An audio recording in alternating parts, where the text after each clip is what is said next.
இந்த மிஷினை யூஸ் பண்ணல அப்படின்றதுக்காக இது குப்பை தொட்டி மாதிரி எல்லாரும் யூஸ் பண்ண ஆரம்பிச்சிட்டாங்க வீட்டில். இந்த மிஷின் அப்படியே வந்து எங்கிட்ட ஒரு 10 வருஷத்துக்கு மேலே வந்து இருக்குது. இதில் வந்து பார்த்திங்கன்னா மோட்டரெல்லாம் ஃபிட் பண்ணி ஸ்டிச் பண்ணலாம் அப்படின்னு சொல்லிட்டு ஒரு 5-6 மாதத்துக்கு முன்னாடி ரெடி பண்ணி வச்சேன். வச்சதோட சரி, அதுக்கப்புறம் எடுக்கவே இல்லை. இப்போது இதுக்கு வந்து டைம் வந்துருச்சு அப்படின்னே வந்து சொல்லுவேன். அதனால் மிஷினில் இருந்த திங்ஸ் எல்லாத்தையுமே எடுத்து மாற்றி வச்சுட்டு எண்ணெய்லாம் போட்டு ஃபுல்லாக நல்லா வந்து தொடச்சி விட்டுட்டேன். இருந்தாலுமே வந்து பார்த்திங்கன்னா நீடில் எங்கே இருக்குது, அதுக்கப்புறம் நூல் எங்கே இருக்குது, இதெல்லாம் வந்து தேட வேண்டியதாக தான் இருக்குது. ஏன்னா எல்லாமே எடுத்து எங்கேயோ வச்சுருக்கேன், ஆனால் எங்கே அப்படின்றது ஞாபகம் இல்லை.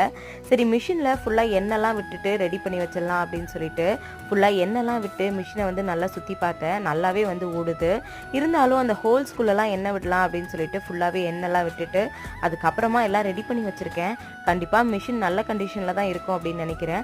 உங்களோட வீட்டில் இந்த மாதிரி மிஷினை ஓரமாக யூஸ் பண்ணாமல் வச்சுருக்கீங்களா அப்படின்றத மறக்காமல் கமெண்ட்டில் வந்து சொல்லுங்கள். என்ன மாதிரி யாராவது இருக்கீங்களான்னு தெரிஞ்சுக்கலாம்.